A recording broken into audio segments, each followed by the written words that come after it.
Alrighty then, it's time for a Fiddlesticks ranked game. And even though it is a tank meta, I still think he's a very strong jungler for solo queue. Which too, it's because he's got a lot of crowd control, silences to destroy tanks, and can have a lot of damage, pretty much dominating entire teams if he gets a good ultimate in. Now, notice I did not start off with a machete, I instead started off with an amp tome, and in fact, I'm starting off with the blue buff too. That's because I made two mistakes prior to this game. I took tank runes, and I think half tank masteries by mistake, because I didn't switch from the last champion I picked. Nonetheless, an amp totem is what you want on Fiddlesticks anyways, because a machete doesn't really build into anything you would want. And none of the smite buffs are really anything Fiddlesticks really could use. It's mostly just, a little bit of flavor. When I am ganking with a teammate, I prefer to start out with a Dark Wind in order to force out summoner spells or escapes. In this case, Blitzcrank died to the spell, so it didn't really matter what I did. Against Lucian, I make sure to walk as close as possible as I can to him before the fear wears off so I can keep him attached to my drain tether as long as possible. In mid lane, I do the same exact thing. I will start off with Dark Wind to try to force Vladimir to flash or pull and then try to catch him after he does either. If he doesn't react appropriately, then he will eat tons of damage and likely just die. He ends up pulling to counter the Dark Wind and then flashes before I can fear him. It's still a very good gank because it forces cooldowns without much effort, and he no longer has flash, so he's not safe if I decide to come back. Vladimir is going to die because he stuck around too long and he has nothing to do to stop the damage, and Jarvan's going to get very greedy because he sees that Ahri's pretty low, and that she has no mana to defend herself. Unfortunately for him, I'm in the way and I'm basically able to put out free damage onto him. I'm not using my Drainer until I know he's locked down. I wait until I feel the threat of his EQ is most imminent and fear him to prevent Ahri from dying, and then luckily we managed to get a free kill off of him too. Anyways, as you can see, I've made quite the impact in this game, and I haven't even gone back yet. In fact, the second I go back, I'm going to be able to buy a needlessly large rod. So I have a lot of AP, though not a lot of utility or honestly mana, so I'm kind of a sort of one and done kind of thing. I don't have the sustain I truly want, but I don't really need it as long as I just kind of go after the big targets and I make sure to get my blue. I can't unfortunately share it with Ahri. Anyways, my ultimate is activated and I go looking for a gank. Look at how Vladimir is going to be positioned in this. I'm just waiting for him to go forward and do some ability against the Ahri or against the minions and then jump at him. And as soon as he does that, and as soon as he has to retreat close to me, I'm able to get a perfect ultimate on him. He just dies nearly instantly. It doesn't even matter what order of abilities I do, he just dies. So to explain what I just did, Ahri wasn't giving away my position because she didn't engage on the Vladimir, and that was a good thing. Vladimir was just proceeding as usual, going in, getting a last hit, and backing out. And he kept going near where I was standing, so I was just having to wait for the perfect opportunity. I knew that when he went in and just, to suck the minion's blood or whatever, I would be able to channel my ultimate and blink over at the right time to be already set upon him before he could use his W or before he could do anything to escape. By the way, this gank here was a gamble. I left the Krug up because I wanted to reach this bush in time before the lane minions showed up so I can try to ambush one of the laners. Unfortunately, Blitzcrank arrived sooner than anticipated and we couldn't properly react to him, but at least we got a flash. A fight ends up breaking up near Dragon, which makes me feel I shouldn't have gone back, but I didn't have my ultimate, so I didn't know how I could contribute to a full-fledged fight, except, using my Dark Wind or a Fear. However, the fight becomes so scattered that no one really is able to die, and Vladimir probably gets afraid that I might ambush him, so he runs back, and Jinx ends up killing the Blitzcrank, and they take Lucian and Vladimir out for a ride through their own jungle. They're too scattered and unfocused to actually do this properly, and Jinx actually uses line of sight very well to juke the Lucian, or at least not be under fire. Ahri catches the Vladimir with a charm, and I use my ultimate to destroy Vladimir. They almost just kill steal it, and then I flash over and kill the Lucian. Also, I hope you noticed how I did the same thing I've been advocating with the Drain.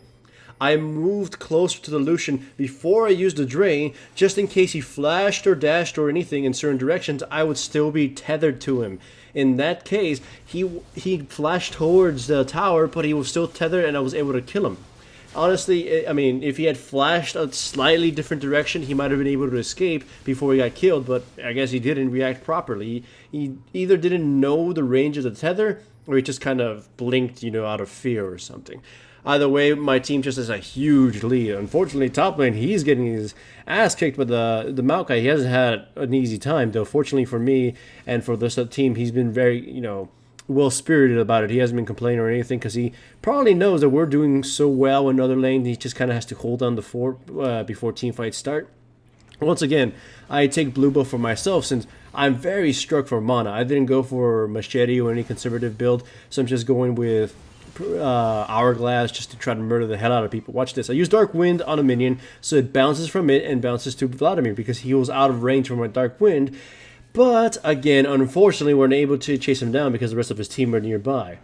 So watch how this team fight ends up going just completely to hell. I don't know why the Maokai didn't use his Q on me, but it was off cooldown. I fear him just so he doesn't get close to us or whatever. The Jinx gets a few shots at him. Blitzcrank comes down and manages to pull the Jinx. Watch this. Maokai has his Q, and I'm using my ultimate as a last-ditch effort to save the Jinx. He doesn't stop me with his Q, and my ultimate is able to just tear Blitzcrank apart and destroy the Lucian. Notice again how I chased after the Blitzcrank because the Lucian was trapped in my ultimate. I wanted to make sure the Blitzcrank stayed in it and the Lucian got killed. And I don't even know why this has happened. This is just terrible riot coding. I walked through Jarvan's wall. Nothing pushed me out. I kind of just walked out of it. And here the entire enemy pretty much got killed. It's a late ace because Lucian managed to spawn, but my god, it was such a disastrous fight. And honestly, Maokai could have saved it if he only used his Q on me. The Jinx would have died to the Lucian and the Blitzcrank. I would have been able to use my ultimate. And after that, maybe they would have caught the rest of my team and killed them. But my god, what a disaster. I got another needlessly large rod because I just want to go for full-on damage at this point since I'm super fed. And thanks to the Hourglass, I'm going to be able to do some really stupid plays. Like, watch here. The enemy team is just sitting by their tower. Doesn't matter. I ult in, just destroy them with my damage. Hourglass before anything happens to me, and flash out before EQ hits me or traps me or anything. And unfortunately for Jarvan, he gets caught and gets killed too. So this game is like a brutalization of the enemy team. I can say I was a huge contributor to the early game, and after this it's just pure snowballing. I cannot even say that it's the enemy team playing badly, except maybe the Maokai. But it's just kind of we outplay them early. Like, I was able to catch them off guard. I was able to find them in opportune spots for them. Like, they got very aggressive, sort of like how they wanted to be or what they were supposed to do, and I reacted appropriately. And this is what Fiddlesticks is able to do thanks to the fact that he's got two really strong and honestly stupid crowd controls. I made a video a little bit back about peeling, how instant CC is ridiculously strong and shouldn't be underestimated. And in this case, you've seen it. It's kind of screwed the enemy team in a lot of situations. The second somebody is mid-combo, press my fear, that's it. The combo stops and then there. Jarvan, when he tried to kill the Ahri, fear him. He's just right there frozen. Maokai, if he uses W against any of my allies, I just have to fear him before he uses Q, and he's got no follow-up. My teammates will reposition themselves or scatter before it takes any effect. So, Fiddlesticks, he's actually really strong at peeling, and I wanted to use him, and we'll probably use him more during this tanky meta because, like I may mention in a few videos ago, the tanky meta is sort of evolving into this: one tank is your initiator, one tank is your peeler, and one tank is your CC machine. And Fiddlesticks can work very properly as a peeling one, as a bodyguard. Just fear the target before they do a combo, or just fear them to get them away from your carry, and then just dark wind the enemy front line before they get to use any abilities. And he can be built as a tanky cooldown reduction champion, so that works too. Honestly, I do feel Fiddlesticks, if it's for solo queue, is really strong for the meta. I don't think in competitive he'll be useful right now because there's a lot of ways you can shut him down, and tank champions are pretty good at that. But again, in solo queue, there's not enough organization to prepare for Fiddlesticks or to communicate to deal with him. The rest of this is just pretty much a slaughter fest. It's 30 kills to 5. They cannot come back from this because there's no way they can stop me and Ahri now. And the Jinx, of course, she's snowballing out of control. She's been force-fed kills this entire time. It's just a nightmare for the enemy team. And I think at one point, one of them just rage quit. So then, of course, once one player rage quits, it's pretty much done and done. Now we're just sort of waiting for them to lose. They're, at the end of their ropes, and we don't really think they can win. So at this point, I will just tell you, yeah, they do lose. And there's really no coming back from this. So let's just talk about the meta. The meta sort of, I feel it's starting to become stable. You're starting to see which champions are going to be the best, and very few surprises are coming out. But this is my favorite time of the metas because now you can start sort of coming up with creative picks, reactionary picks. If the enemy team picks something scary, you can pick a champion that counters it, so it's not as scary. I actually had a game where the enemy team had Nunu and Sejuani, and even a Lulu support, right? They had a top lane Nunu because, somebody just really, really needs to worship Satan. Bottom lane Lulu, just with her slows and her annoyances, and a Sejuani. And to me, I just thought, what can I do versus this? I don't want to pick the same, Zac or the same Sion over and over. So I thought, I can pick Master Yi. I'm being immune to their slows, and they don't exactly have the most great damage unless I get stunned by Sejuani or something.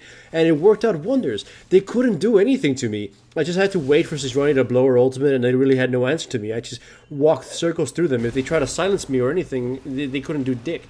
So that's what I'm loving right now. You saw me play Mordekaiser the other day. You saw me play Olaf as well. You've seen me play... Hell, you even saw me play... Heimerdinger the other day. The enemy team had nothing but tanks, and that just sort of created a barrier of doom for them that they couldn't cross. And Fiddlesticks 2 is a champion I've been trying to mold against the tank meta because, again, Dark Wind is really strong, and I can work him as a sort of peeling champion.